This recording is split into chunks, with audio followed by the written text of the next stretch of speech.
Usted tenía que transportar las armas de la capital a San Francisco de Macorís. Exactamente. Y el hijo de Pasito Polanco estaba preso y vio cuando fusilaron a su papá, que Antonio Inver Barrera intervino para que no nos mataran.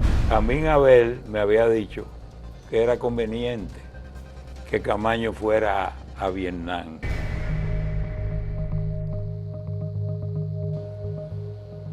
El nacimiento de la democracia dominicana tuvo mucho sacrificio y un conjunto de gobernantes y autoridades ilegítimas que auspiciaron el crimen, y cuando hubo que defender la soberanía nacional persiguieron, masacraron, torturaron a muchos ciudadanos dominicanos, especialmente jóvenes, miembros del movimiento revolucionario 14 de junio, de algunos núcleos del 14 de junio en diferentes lugares de la capital, y quisieron incluso extender esos jóvenes el movimiento de resistencia a la intervención militar de los Estados Unidos.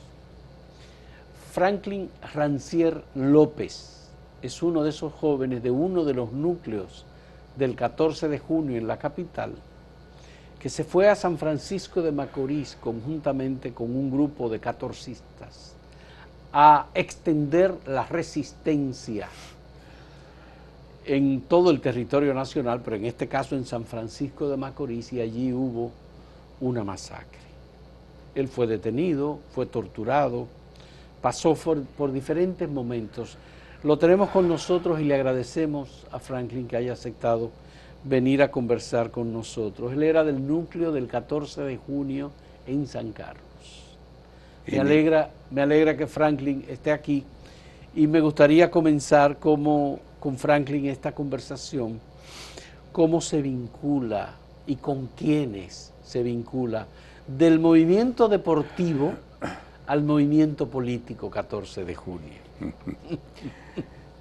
Bueno, yo me vinculo inicialmente atraído por los expedicionarios del 1959 y por el liderazgo de Manuel Aurelio Tavares Justo, con una serie de jóvenes, éramos muy jovencitos,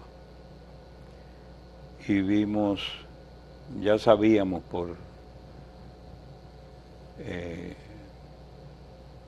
las inquietudes que tenía nuestro padre, que llegó a, recuerdo yo siendo un muchacho, a decirnos: mira dónde mataron las Mirabal y mira dónde la tiraron. En un barranco enorme. Don Luis Pelayo Rancière era su padre. Joaquín Pelayo Rancière.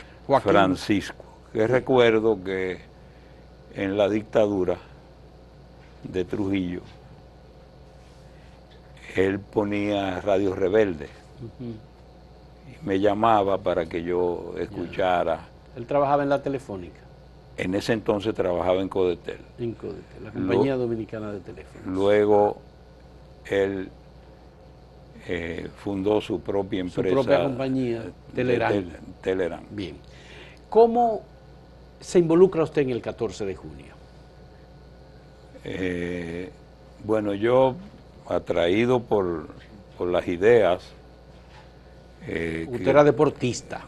Sí, muy deportista. Muy deportista. Participó en juegos, en delegaciones internacionales. Sí, en el softball, en centroamericano. Y en baloncesto también. Jugué béisbol con Marítima Nacional en el juvenil, y jugué pequeñas ligas con Otto Morales, entre otros, Piña Ortiz, había uno de los Trujillo, Amablito, que jugábamos pequeñas ligas. Uno como joven dice: esto es increíble lo que pasa en la República Dominicana. Había pasado ya el golpe de Estado a Juan Bosch, estábamos en medio de la crisis política por la definición de qué iba a pasar, porque había mucha corrupción también, y finalmente vino la Revolución de Abril. Sí, no, y la matanza de los compañeros del 14 de junio encabezado por Manolo Tavares después que se entregan. En el 63, Sí. en diciembre Eso, de 1963. eso es algo increíble para uno, es decir, y ¿cómo se puede asesinar a las personas así? Se supo en ese momento, Franklin, que Manolo y una parte de los guerrilleros del frente, guerrillero que él encabezaba, habían decidido rendirse.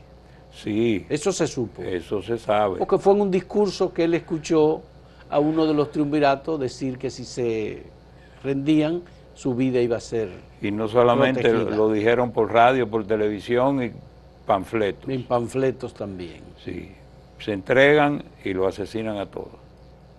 Ya. Fue el frente Emilio Jiménez, el frente Enrique Jiménez Moya, Sí. el de Camaño, en Manaclas.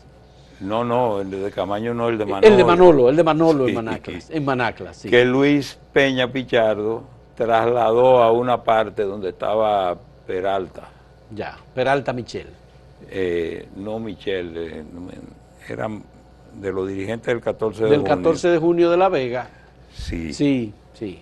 Bien. Y Luis me lo comunica. Usted me está hablando de Luis Peña Pichardo, alias Luis Parris. Exactamente. Bien, que era su amigo. Éramos muy amigos y compañeros, bien. porque en San Carlos, Ulises Cerón Polanco estaba organizado con nosotros para realizar algunas acciones contra el gobierno del triunvirato. Acciones muy concretas que yo me reservo cuáles fueron. Todavía es parte del secreto eso. Bueno, no lo creo conveniente porque... Eran acciones armadas del 14 de junio. Sí, Bien. así sí. Bien.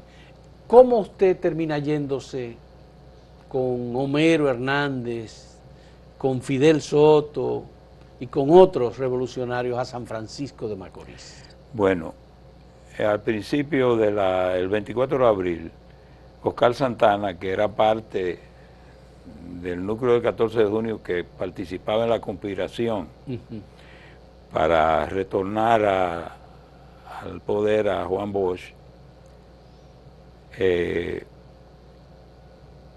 consigue el 24 de abril un alijo grande de armas, ¿verdad?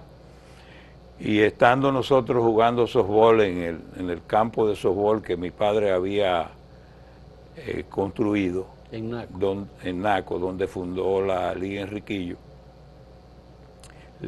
va de una manera extraordinariamente rápida y deja ese alijo y se va en el jeep. Entonces, en el play, ahí donde ustedes en estaban el play, jugando. ahí. Y deja el alijo ahí. sí, ahí jugaba, entre otros, dos hijos de Máximo Fiallo, Manuel de Jesús Fiallo y Willy Fiallo. Ya.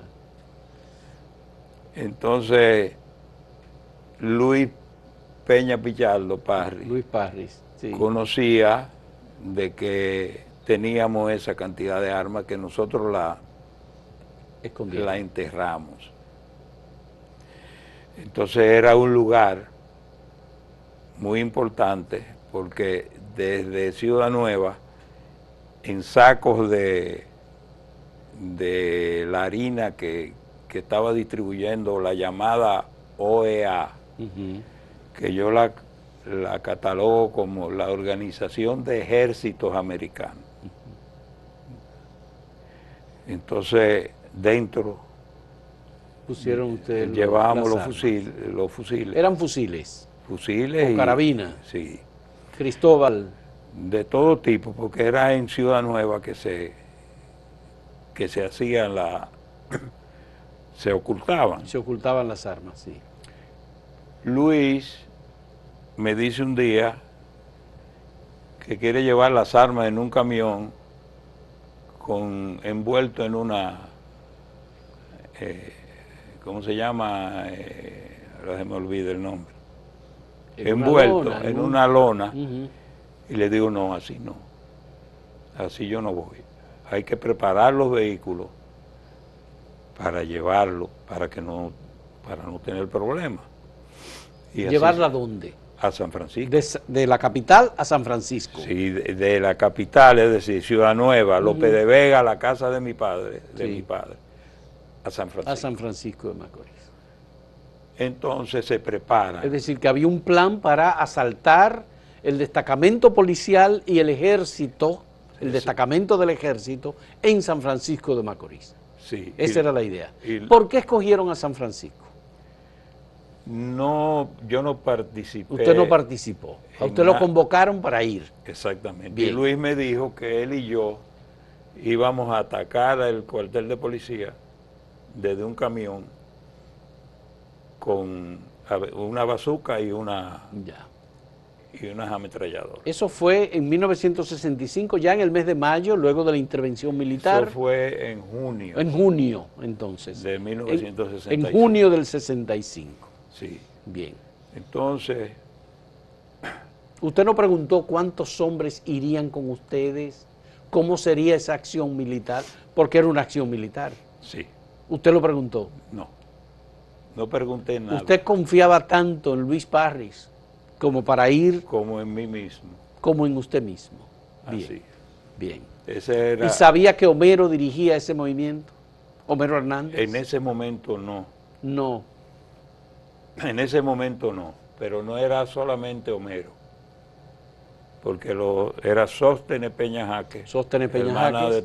Hermano de Toribio, el que vino con Camaño luego. Sí, sí.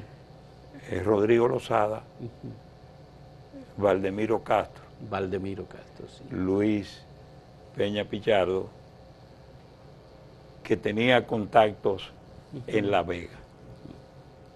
Pero estaba ahí Belicia Acevedo. Estaba ahí Belicia Acevedo. Sí, sí. Fidel Guzmán. Marcelo Cruz, que luego paró en el Partido Reformista, después de la guerra. Sí. Pero era muy amigo de Homero él. Bien. ¿Qué sucede? Que entonces se hace el trabajo con los vehículos. Cuando los norteamericanos atacan con cañones y morteros la Ciudad Nueva, la zona constitucionalista, sí, se decide que yo vaya a San Francisco de Macorís con un carro donde estaba la bazuca, una ametralladora 30 y otros pertrechos militares. Es decir, que usted tenía que transportar las armas de la capital a San Francisco de Macorís. Exactamente. Bien. Y le entregaron un vehículo para eso también. Un Impala. El Impala iba aplastado. Aplastado. ¿Cargado detrás? Cargado detrás. Bien. ¿Usted iba solo o acompañado? Fui con mi hermano. ¿Con su hermano? Hermano mayor. ¿Cómo se llama su hermano? Pelayo. Pelayo. Igual que mi Rancier. Sí, igual que mi padre. Que su padre, que es Joaquín. Cuando llegamos allá, él regresó y yo me quedé.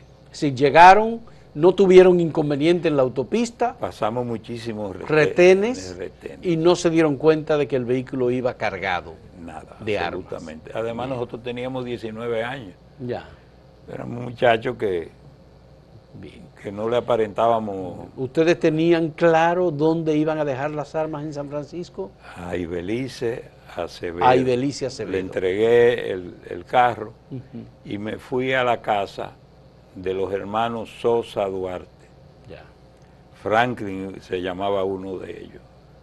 Estaban muy involucrados con el Partido Comunista Dominicano. Con el PCD. Con el PCD. Bien. Y ahí esperamos que Ulises Cerón Polanco y Virgilio... Perdomo. No, Ortega. Virgilio Ortega. Bien. Era ingeniero químico y era de allá, de San Francisco de Macorís. Fue clave en la distribución, en la ubicación para luego distribuir las armas a los grupos que yo llamo que estábamos bien dispersos. Había dos objetivos militares. el ejército, el destacamento y la Policía Nacional. Antes de que ustedes pudieran atacar o de que el grupo pudiera atacar, lo descubrieron. Cuando lo descubrieron, ¿usted estaba? No. No. ¿Usted había salido? No. ¿De San Francisco? No. No. Yo estaba en San Francisco de Macorís, en la casa de los Sosa Duarte. Ajá. Entonces, esa noche 24, Virgilio Ortega y Ulises Cerón Polanco me van a buscar. Y vamos a creo que era la Duvernay 16, que había una cantidad de armas importantes.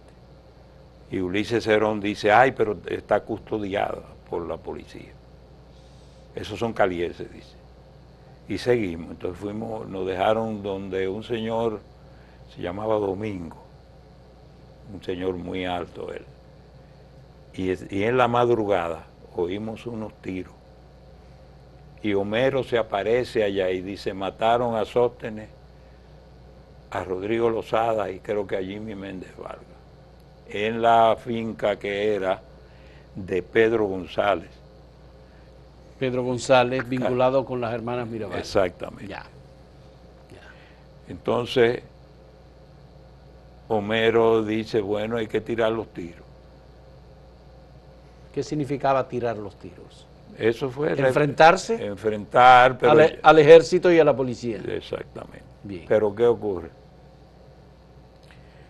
Nos reunimos en la calle Ancha, le llamaban, recuerdo yo. La Libertad, Sí. la Avenida Libertad, de dos vías. Entonces ahí fue que él dijo esa expresión, y vamos a un lugar donde supuestamente estaban los que hacían labores de inteligencia para el enemigo.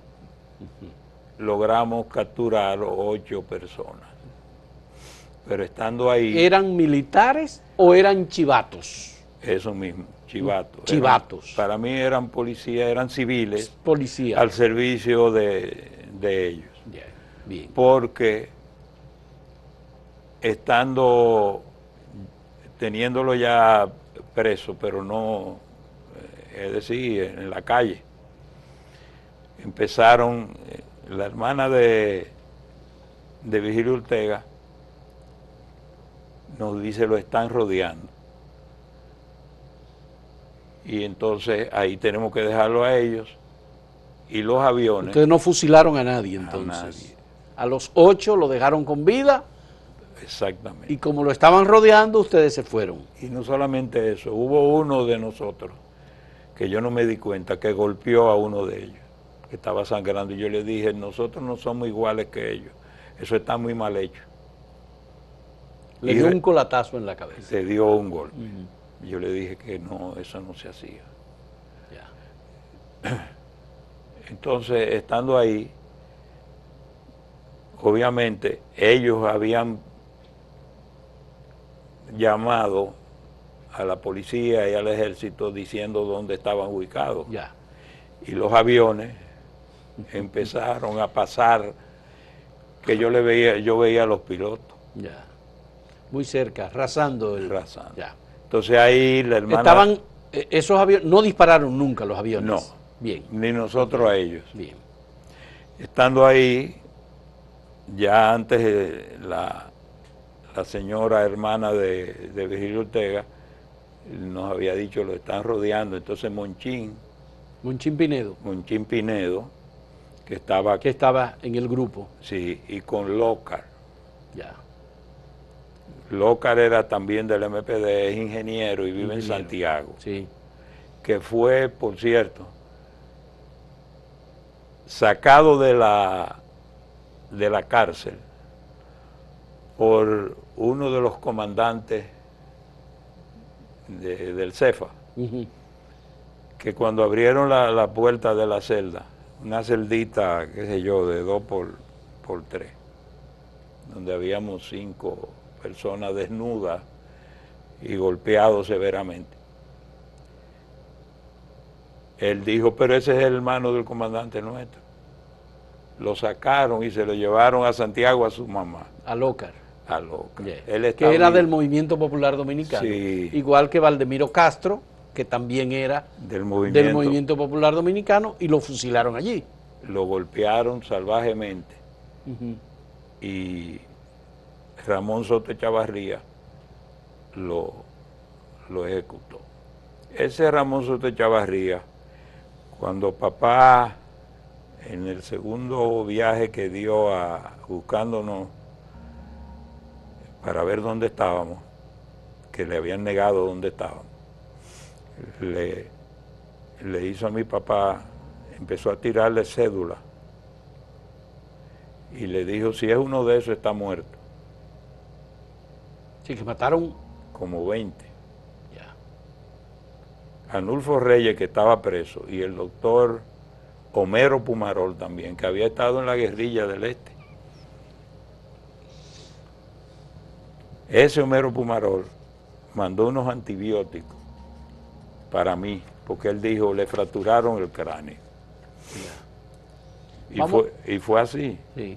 Vamos a hacer una pausa y vamos a hablar de lo que pasó después de que ustedes lo detuvieron.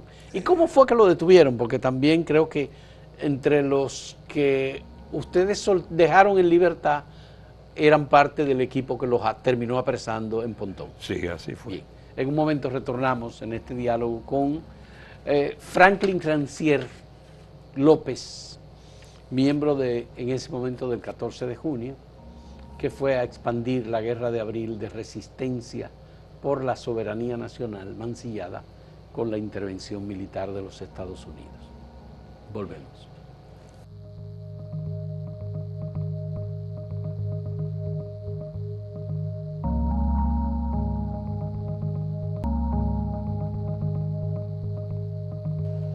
Franklin, me gustaría conocer cuándo lo apresaron, en qué momento lo apresaron a ustedes. Ustedes lograron salir de San Francisco de Macorís. ¿Y cuántos eran cuando los apresaron? Éramos Lócar, no Lócar, sino Lócar. Lócar, sí. Monchín, Ulises y yo, Ulises Cerón Polanco, que murió sí. con la chuta, con la chuta y Amaury. Y Amaury Germán Aristi, sí. Sí, y yo. Éramos los cuatro. Bien, ustedes salieron de San Francisco de Macorís sí. Y fueron interceptados. Fuimos en un jeep, cogimos un camino vecinal y el guía dijo, hasta aquí yo puedo llegar, un jovencito. Sigan, comimos unos cocos. En el trayecto un campesino nos dijo, lo están buscando, no vayan por ahí. Entonces cogimos por otro lado y llegamos a la carretera. Ahí en un colmado limpiamos los zapatos, comimos algunas cositas y pasaba un carro Austin. Estando subiéndonos al carro Austin aparecieron los calieses en una camioneta grande, armados. Entonces de ahí nos llevaron al... ¿Los mismos que ustedes habían soltado? Los mismos. Ya.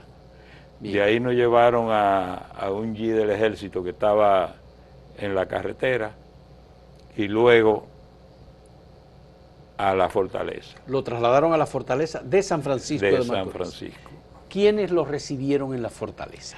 En la fortaleza estaba un soldado norteamericano que cuando nos desmontan lo primero que dice comunista, despectivamente.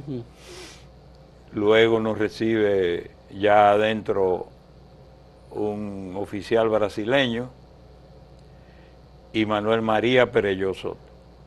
Manuel María. Y ahí empiezan las galletas y los golpes y decide, llévenselo para el patio. Cuando vamos al patio, imagínate tú, es una cantidad de militares con palos en mano, golpeándonos por todas. ¿A ustedes? Sí. Pero parece que usted fue el más golpeado de todos. ¿Por qué? Porque yo traté de proteger a Monchín, que ya lo tenían dicho por el mismo Monchín. Lo tenían, le habían dado un palo en un ojo. Y entonces ese palo me tocó a mí, desgraciadamente.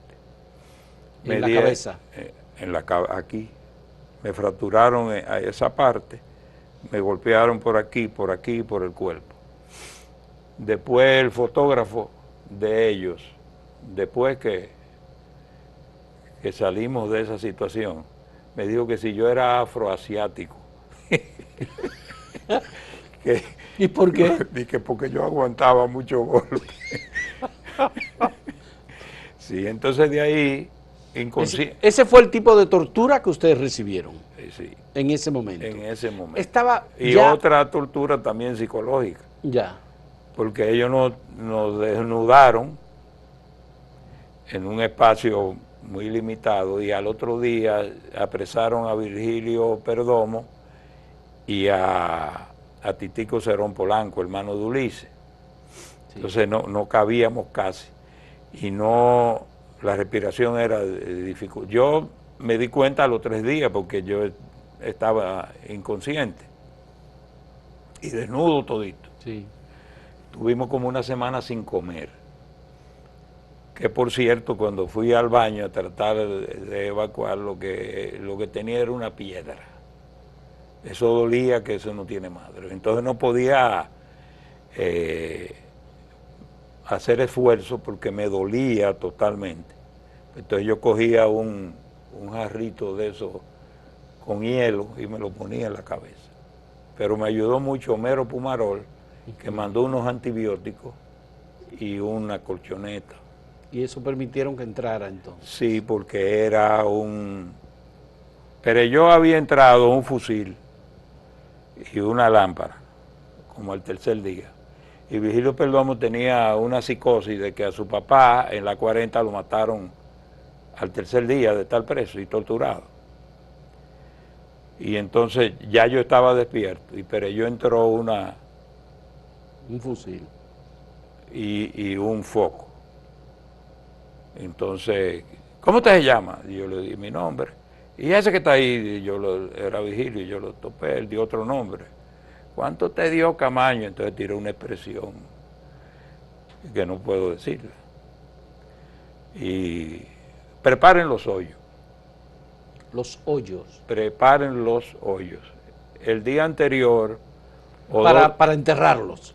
Para matarlo y enterrarlo. El día anterior había matado a Pasito Polanco y a 2 personas más que Anulfo Reyes lo vio porque Anulfo estaba preso. Y el hijo de Pasito Polanco estaba preso y vio cuando fusilaron a su papá. Hubo uno de ellos, cuenta Anulfo, que se rebeló y le dijo, cobarde, tiren, ¿qué es lo que...? Lo desafió y lo mataron, dice que brincaba así.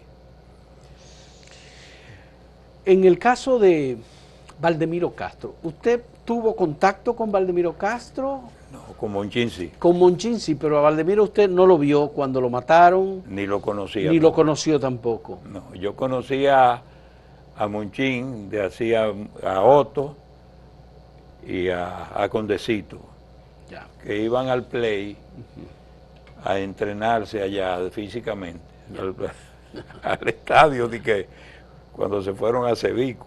Ya. Y Manuel María Pereyó Soto. Sí. Era el que comandaba la tortura contra ustedes, los que estaban presos. Sí. Y lo que decidía a quién se fusilaba y a quién no. Sí, así mismo. Yo tuve la suerte que un coronel había estudiado en el Colegio La Milagrosa y le dijo a él que yo era un buen muchacho, que doña Julia, la directora, había hablado por mí, ella me quería mucho.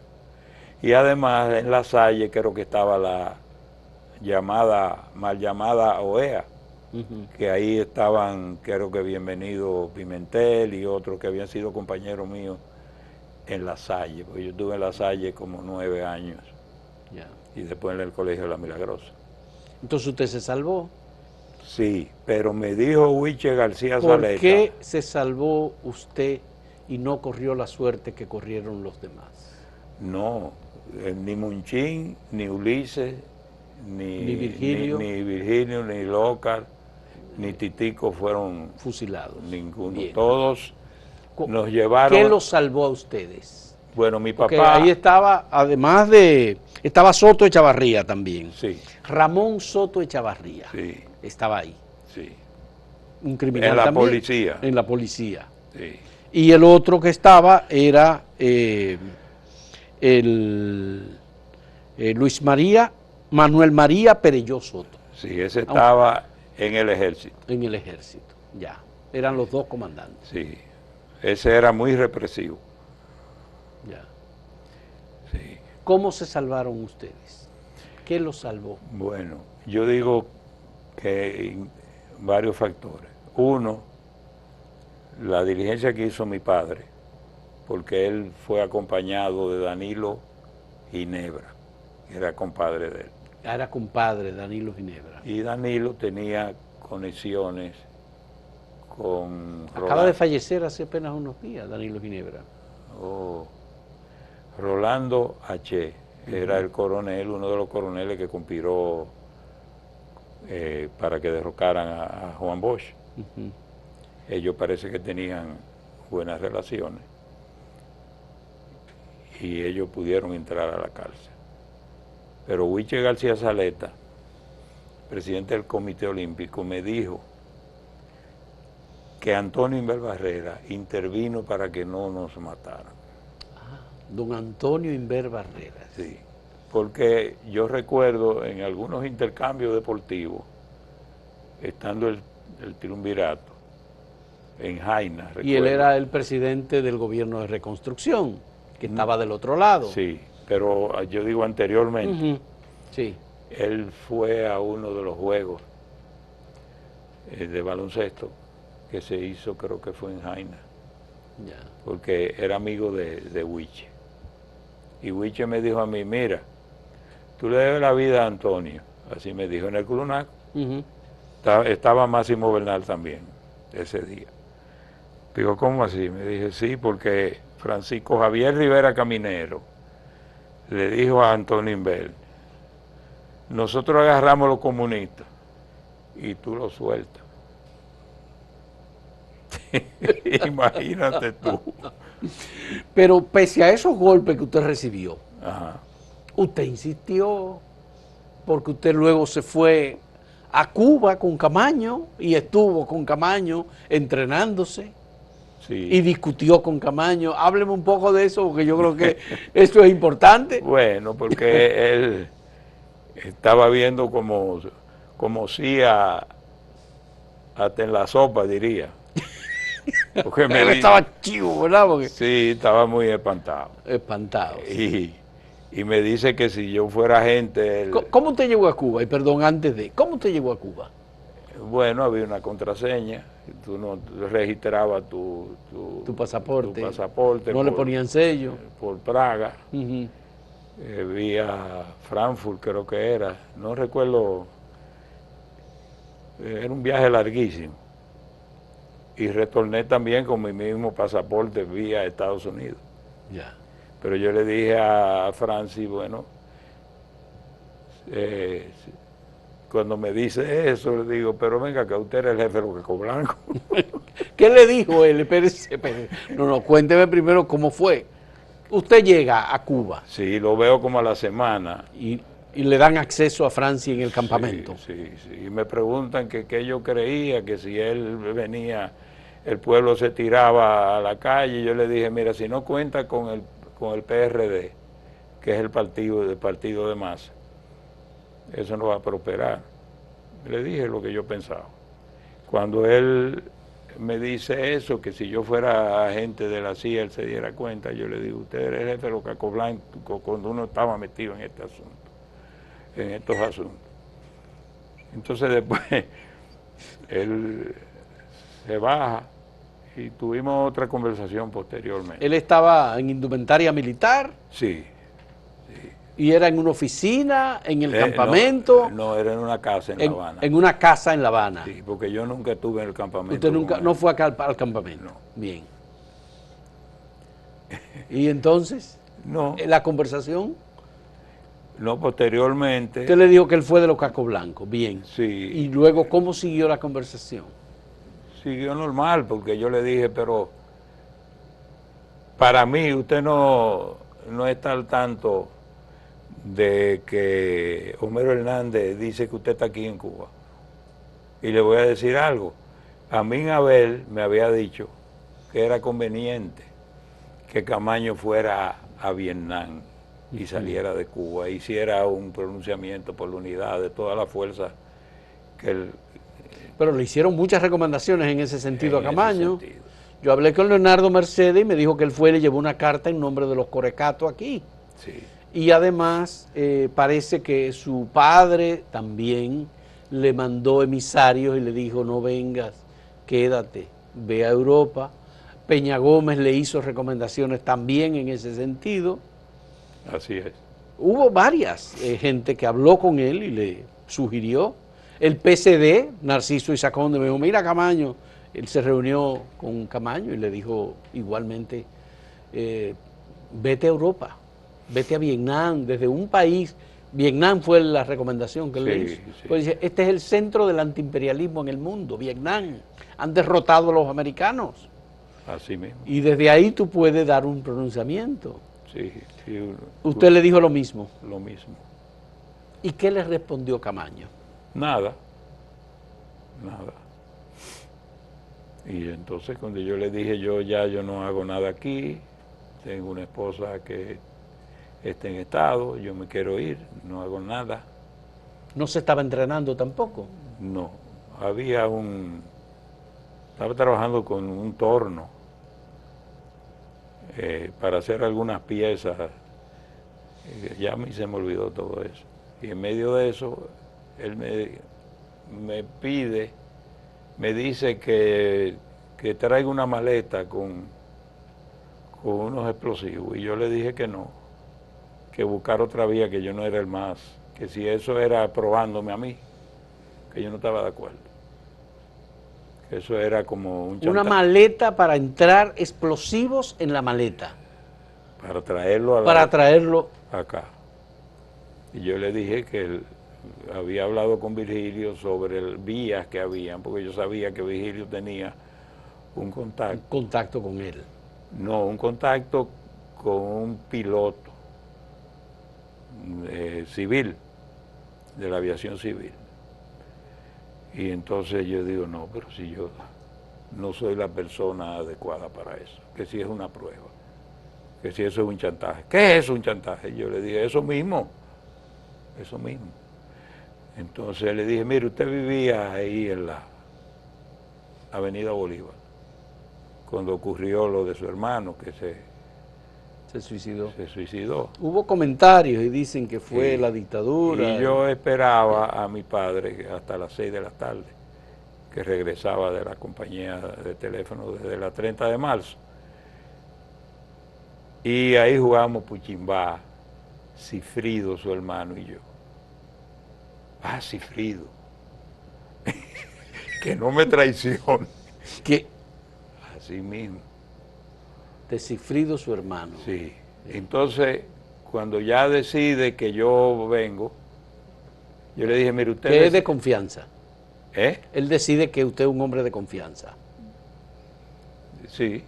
Y entonces me dice que no vea a Amaury. Que no vea a Amaury. Sí, que cuando venga no haga contacto con No haga contacto con Amaury Germán Ariza. Sí. Yo digo: pero bueno, ¿y qué es esto?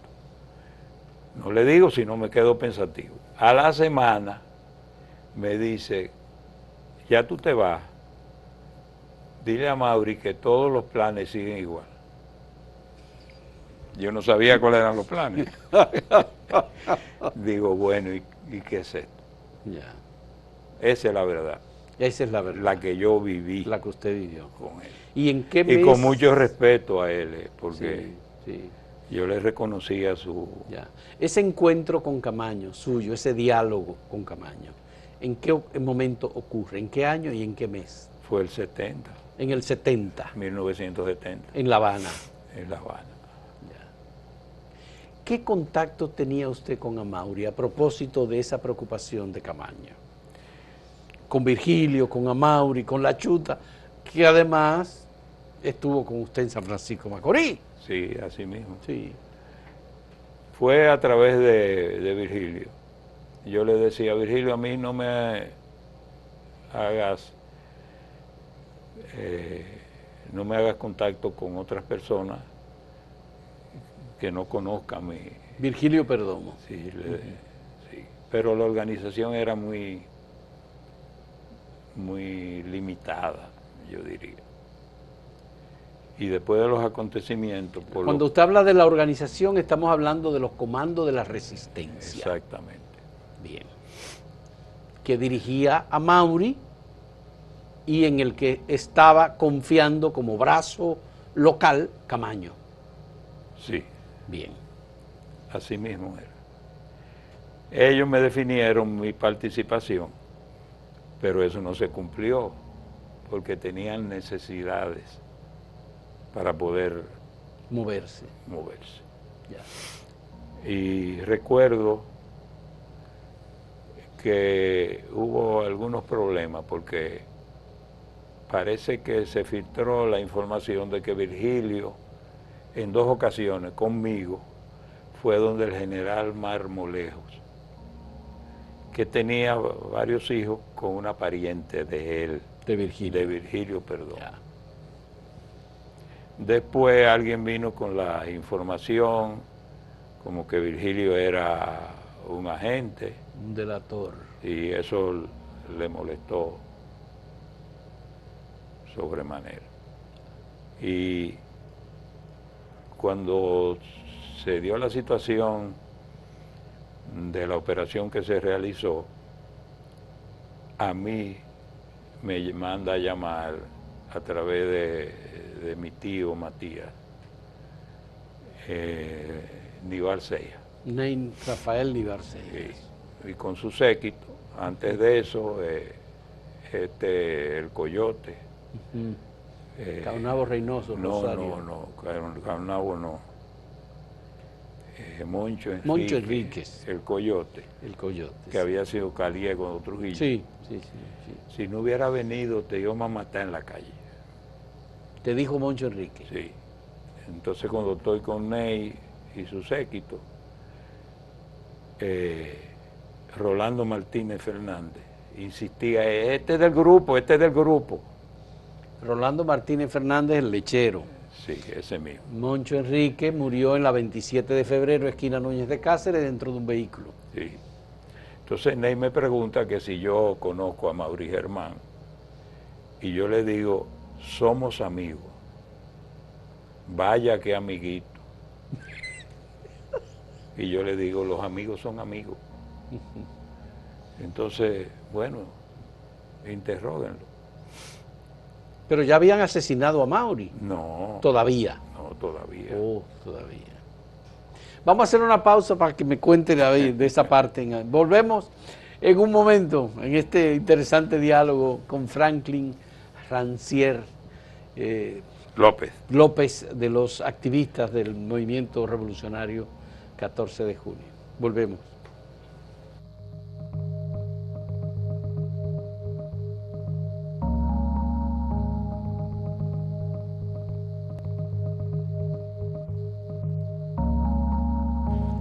Franklin, ¿cómo fue entonces?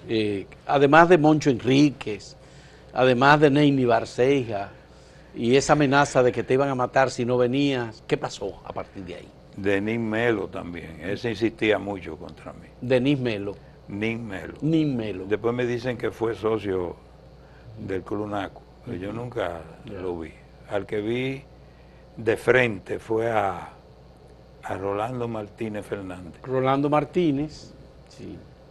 En la compañía que vendía tractores, que yo había comprado, algunos tractores, y nos topamos de frente, así.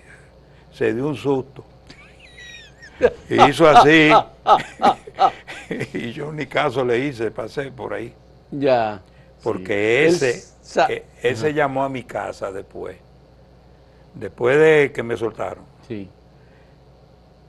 Es el comando de los leopardos. Te vamos a matar con todo y familia. Entonces yo lo que hice, yo le conocí la voz y dejó diciendo muchísimas malas palabras. A lo poco llama a Mauri a la casa, al teléfono. Digo yo, Dios mío, este teléfono tiene que estar intervenido. Intervenido, claro. Y lo van a ubicar. Le dije a Virgilio, Virgilio, ellos me mandan una carta que le mande unos fusiles que yo tenía.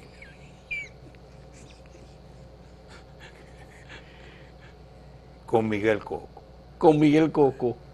Sí, y digo yo, bueno, pero a mí me tienen una vigilancia, como se dice en baloncesto, en cancha entera. Porque yo lo veía, yo me daba cuenta. ¿Y cómo yo me hago ahora? Yo la tenía en Ciudad Nueva a través de Víctor, era que se llamaba. Y busqué la manera de decirle a Miguel, vete allí, porque no puedo ser yo, no te puedo entregar eso, se van a dar cuenta. Y así le llegaron. Pero bueno, después de que ocurrieron estos hechos, ¿hubo algún tipo de persecución contra usted? No. ¿El 12 de enero? Yo iba al Colegio La Salle. Ya. Me ponía a jugar, practicaba baloncesto, Manolo Prince y Sí. yo. Y hablé con el hermano Pablo, que había sido director del Colegio La Salle. Sí. Y que los hijos de Ney habían estudiado ahí. En ese colegio. Entonces él me dijo que si yo quería hablar con Ney otra vez, yo le dije que no, dígale que me deje a mi familia tranquila. Ya. Sí.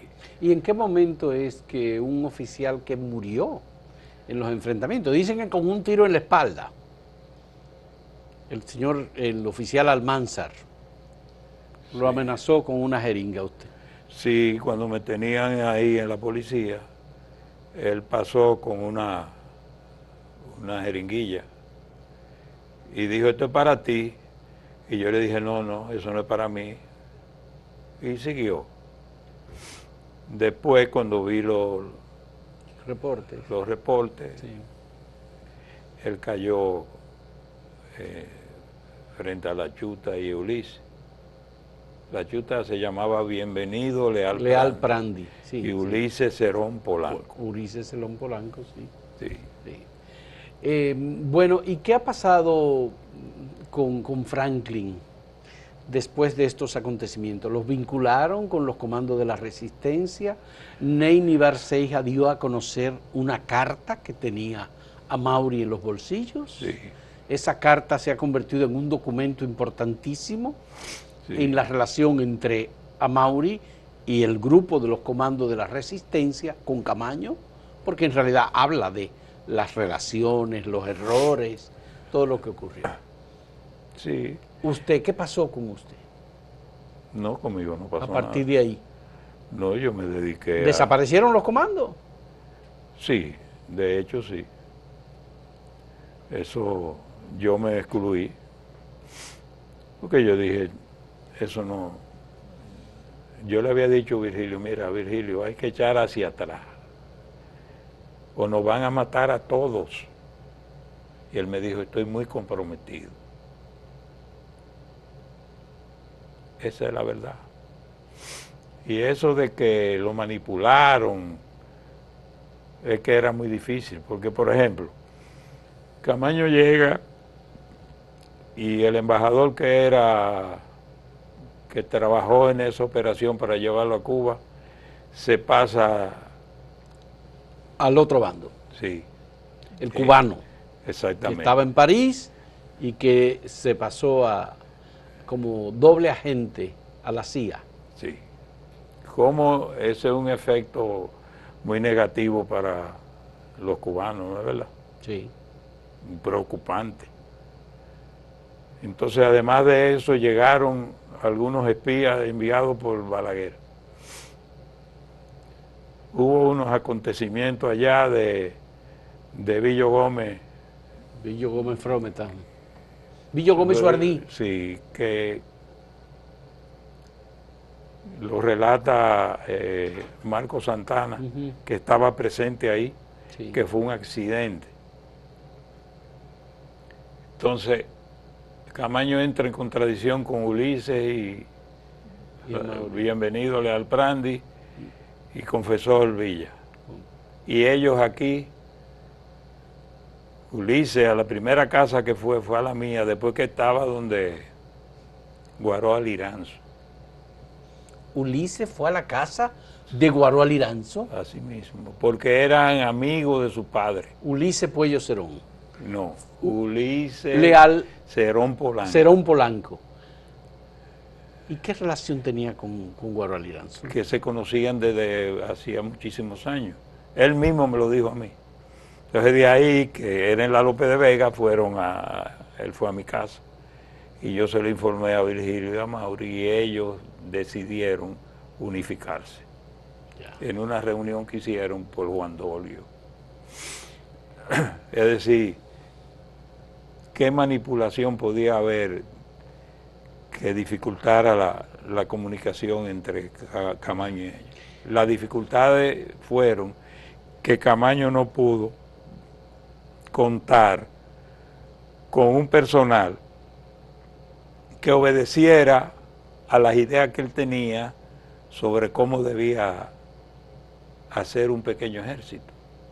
No éramos las personas adecuadas para eso. Era otra mentalidad. Eso fue para mí, porque eso fue poco a poco hasta llegar a 9 personas. Y después de lo ocurrido el 12 de enero y del descalabro del movimiento interno en República Dominicana, haber venido con 8 hombres más y él encabezándolo, ¿le parece que era lógico que eso ocurriera No. y que era verdad que ellos pensaban que con 8 hombres podrían enfrentar un ejército? No, para mí vino a inmolarse. Él vino a inmolarse. Para mí, a cumplir con su palabra. Le pasó lo de Manolo. Lo de Manolo, lo mismo de Manolo. Lo mismo. ¿Cumplir con su palabra? ¿En qué sentido? En el sentido de que él quería venir a combatir. Había negado las otras posibilidades de combatir al gobierno de Balaguer. No se llevó de los que más experiencia tenían, sobre todo de Juan Bosch y el mismo PCD. El PCD tenía un grupo en Cuba donde estaba un cuñado mío, Ángel Ferreira, y por ahí pasó Asdrúbal y el Gordo Cuello. José Israel Cuello también. Y Narciso Isaconde finalmente estuvo en Cuba en conversaciones durante casi 3 meses con Camaño. Sí. Ya. Y había muy pocos PRDistas, eso sí. Pero había PRDistas. Sí, que Peña Gómez lo había enviado. Ya. El que encabezaba el grupo por el PRD era Napoleón Núñez. Yo no conocía mucho de los PRDistas, no conocía nada. Ya. Don Franklin, muchas gracias. Yo le agradezco que hayamos tenido esta conversación. Usted sobrevivió a la tortura, pasó por muchos momentos difíciles. Yo sé que es una situación, probablemente el que más tortura recibió. Y peor, cuando después que nos sueltan, a los pocos meses, un carro en la zona constitucionalista me golpeó y tuve inconsciencia. ¿Le pasó por encima? No, me cortó en esta pierna y me dio un golpe de nuevo en la cabeza. Por suerte soy cabeza dura. Creo que eso mismo le pasó a Miguel Ángel Muñiz Arias, que un camión le pasó por encima y quedó vivo. Sí. Sí. Pero yo me reconstruí haciendo ejercicio y alimentándome bien. Sí, y como era deportista también, eso también pudo Sí, desde ayudar. los 15 años hacía pesas. Qué bueno. Bueno, le agradezco mucho a don Franklin Rancière López por esta conversación, por este testimonio. Era necesario, teníamos que completar porque era la otra parte. Ya habíamos hablado con Fidel Soto sobre lo que había pasado con el grupo originario que fue encabezado por Homero Hernández, sí, con Ibelice Acevedo, cómo se dio todo aquello y cómo fue que lo trataron. Este era el otro grupo que quedó en libertad, pero al salir por la zona de La Vega, por Puntón, fue apresado y llevado al destacamento militar de San Francisco de Macorís, que iba a ser asaltado y no fue. Le agradezco mucho a don Franklin y le agradezco muchísimo a ustedes por la compañía en este diálogo. Muchas gracias.